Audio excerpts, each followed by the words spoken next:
Okay, now we're going to do some things with this list. Here's the next exercise. I want you to look at each item on this list you've made and give each item a number. The number being a 1, 3, 5, or 10.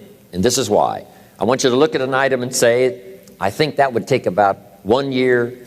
Another item, you say, I think that would take about 3 years. Another item, I think that would take 5. And another item, looks like that's going to take 10. Give each item now a number of what you think it might take to achieve that goal, a 1, a 3, a 5, or a 10.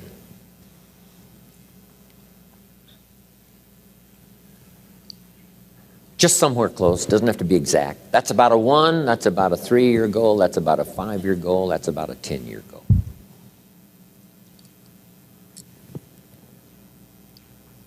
If it's less than 1 year, just make it a year.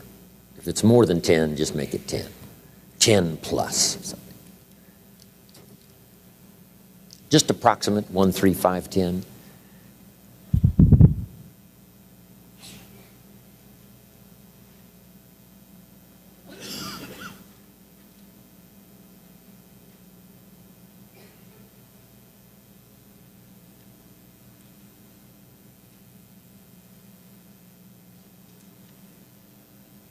If you finish early, you can add some more to your list. Running a marathon.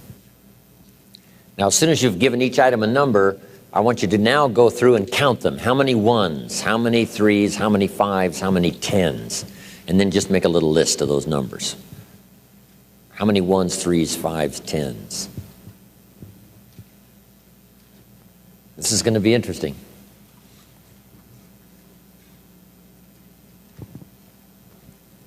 Now, I'd like to have a woman and a man volunteer to give me your tabulator list. How many 1s, 3s, 5s, and 10s? Right out here in the center somewhere. Yes, sir. Would you stand up and give me your numbers? How many 1s? 7 1s. How many 3s? 12 3s. 17 5s. 17 5s. Thank you very much. Now that's a bit unusual. How many of you had no 10-year goals? Okay, quite a few, right? Isn't that interesting? Here's what that means. You're not thinking out that far. You're thinking more short-term than long-term. So the number you had, what was it again on 10-year goals? 14. See, that's... If someone had 0, someone had 14, that's a lot of difference in thinking long range. So that's all that's for, is just to help you to think more long range. Now, I need a woman to give me a list. Yes, ma'am. How many 1s? What is it? 23. Wow, that's pretty good. How many 1s did you have, sir? 7. Isn't that interesting? Okay, 3s, how many 3s? 16 3s, 5s, 7, and 10s. 10 10s. Wow, you've been busy. Okay. She's done this workshop before, so she knew what was coming. See, that's pretty good. But now you get what I'm talking about? No 10-year goals means you're not thinking out quite that far. And it wouldn't hurt, you know, within the next year to start stretching on out there 10, 15, 20 years away, what you'd like to be accomplishing and what you'd like to have when that time frame finally rolls around. Okay. Now, make these notes. When you've accomplished some goals, you need some more to accomplish.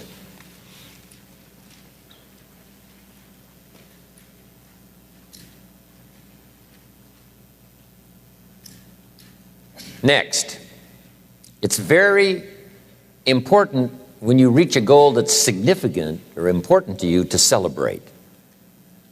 So just jot that down. Celebrate a significant accomplishment. Or it doesn't have to be that significant. If it's important to you, it doesn't have to be world-changing or life-changing. If it's just a goal that's really important to you, you finally reached it, celebrate. Now, hopefully on your list of goals, you had some family goals. And if the family together finally reaches a goal, jot this down, celebrate with the family.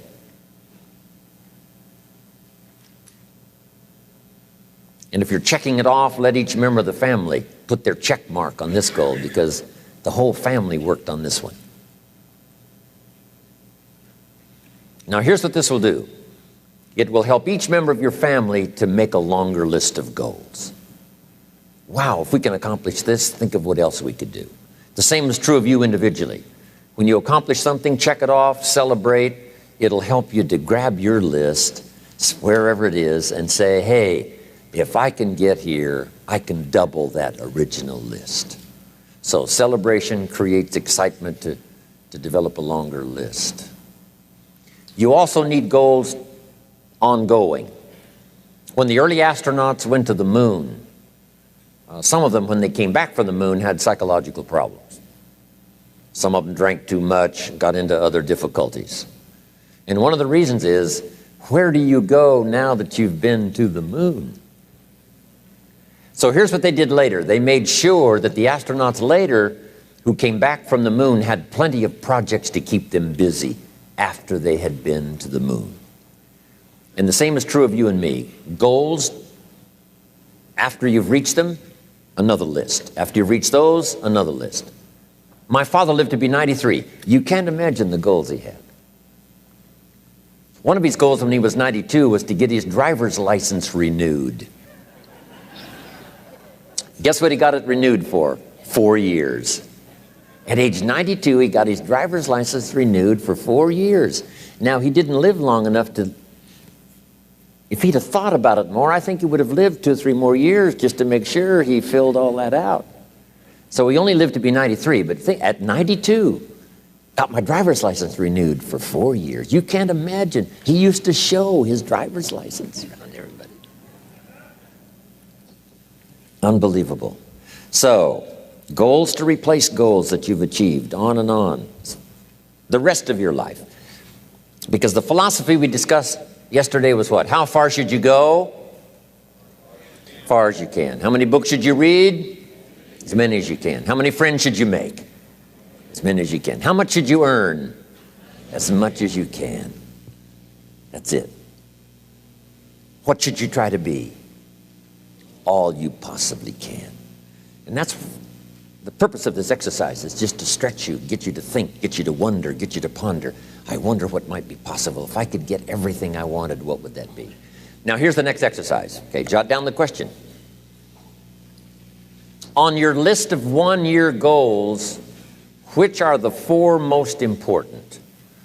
Of your one-year goals, which are the 4 most important? So now I want you to go back over your one-year goals and pick out the 4 most important. You know, if you've only got 4 now, this is an easy exercise. But you might add some more to your one-year list if you haven't got enough. And then pick out the 4 most important. This is what turned me on at age 25. Goals for accomplishment and personal progress. Once the fires were lit for me, I'm telling you, they have never gone out. Since I was 25 years old, no one has ever said to me, when are you gonna get going? When are you gonna get off the couch? When are you gonna get off the dime? I've never heard that since I was 25 and got all this taken care of. Here's what I've heard since I was 25. When are you going to slow down? You can't visit that many countries. You're going to have a heart attack and die. Amazing. By the way, you might stop and jot these notes down. Here's two excellent questions to jot down. And this is for mature people now, because these are kind of tough questions, especially one. Here's the first question. What's got you turned on? That's a good list to make. Here's what's got me turned on. Here's what's got me up early, staying up late, maximizing my abilities all day long. Here's the list of what's got me turned on. Now here's the next question. What's got you turned off? How come you don't have the zest and the vitality and the appetite for daily accomplishment. I started making a list of the things that had me turned off.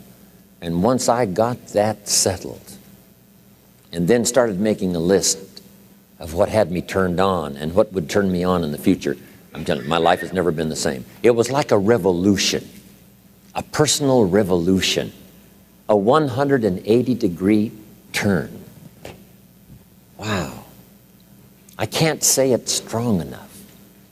It's easy to get lazy in designing the day and designing the year and designing the future and designing what you want to accomplish and just cross your fingers and hope it'll all work out, that the favorable winds will blow it all your way. I'm telling you, it's not going to happen.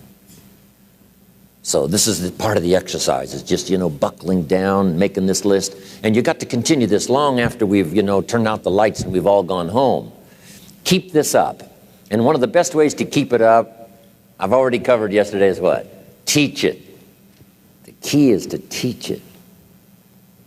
Jan was right. You don't need recognition. Just go give everybody you can think of that deserves it recognition. And your own self-satisfaction is recognition enough. If they never put a crown on your head, who cares? Okay, the 4 most important one-year goals. Have you got those identified?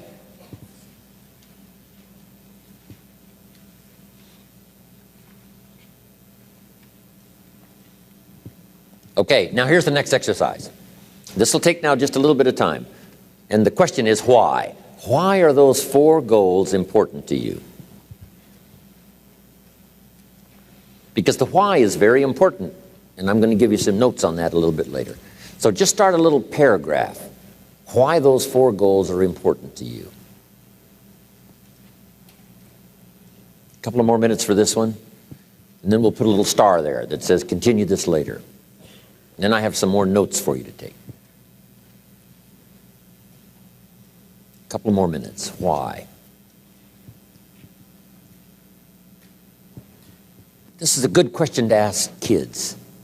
Kids said, here's what I'd like to have. And you say, why is that? And if they can start describing the why. So now make these notes. Put a little star there now. And that star means that, you can add to it later.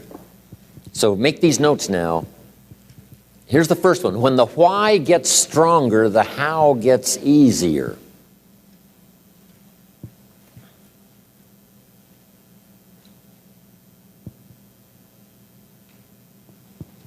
When the why gets big, powerful, strong, how seems to be so much easier.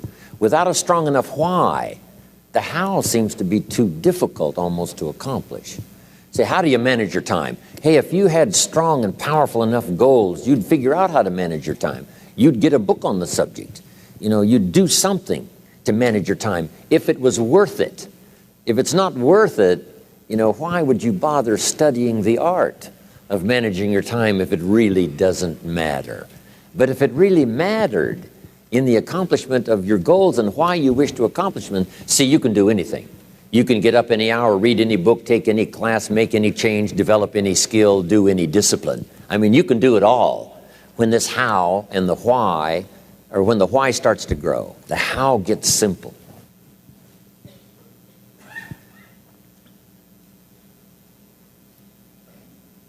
Excellent question to ask children. Why? What for? Little note. Maybe one of your goals was to have $1 million home on the hill overlooking Snake River Valley. Okay. That'd be a good goal. $1 million home. Here's the next question. What for? What for? I mean, a house is a house is a house with bricks and wood and walls and roof. The key, yes, $1 million home, that'd be wonderful, but what for? So now jot this down. Purpose is stronger than object. The object would be the house, and that'll pull. That's a worthy goal to go for, the object of the house. But here's a stronger goal, the purpose for the $1 million home. You say, well, it'll be the centerpiece of all the family's activity. with all kinds of unique people coming and going, and the influence and things will be happening in this place. See, now we're getting somewhere. So if you got that line, it's one of my best for the whole day. Purpose is stronger than object. It's okay to have plenty of objects to go for on your goal list. But always keep asking yourself the question, and sometimes it's good to just write it out. Here's why I want this money. Here's why I want this place. Here's why. And you start developing those reasons. And I'm telling you now, this starts to become incredibly powerful. Okay.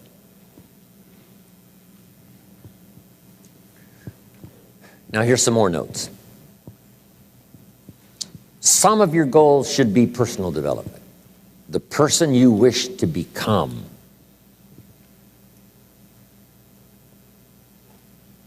Develop skills that make you attractive to the marketplace. Develop the temperament and the attitude that makes you attractive to the business world. The attitude and the temperament that makes you a splendid father, studying the art. Because here's what's important. It's not what you get that makes you valuable. It's what you become that makes you valuable. I keep saying this year after year for the last 39 years publicly. It's the person you become. I admired my friend Mark Hughes for the fortune he made and the company he built. Guess what I admired more? The person he became in a short 44 years. He was unique. He bought the idea at age 19 of personal development and worked on it daily from that day until the time he died. The idea of becoming an attractive person, a skillful person, a good friend, a good colleague, a good partner, a good member of the round table, a contributor. See, that's the key, the person you become.